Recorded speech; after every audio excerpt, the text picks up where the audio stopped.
Veloce per dire che in questi anni purtroppo la Regione Veneto non ha investito sulla rotaia. Il grande tema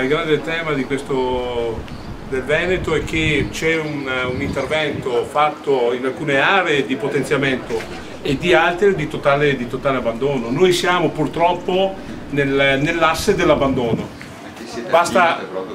Basta guardare come è messa la stazione per segnare un degrado totale che disincentiva i cittadini a utilizzare questo strumento ecologico, pratico, non inquinante, quindi sarebbe questa la strada su cui investire. Molto ovviamente siamo figli di un Dio minore in questo tratto di territorio, e quindi l'azione che state mettendo in piedi è meritoria, va sostenuta.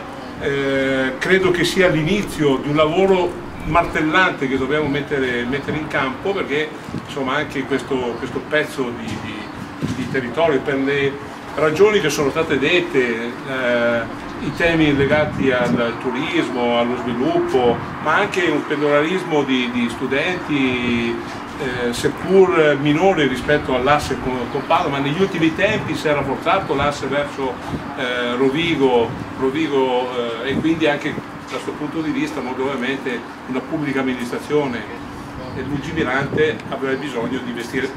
Se mi permettete, poi c'è questo grande nodo legato alla ferrovia portuale. A 300 metri c'è il porto di Chioggia.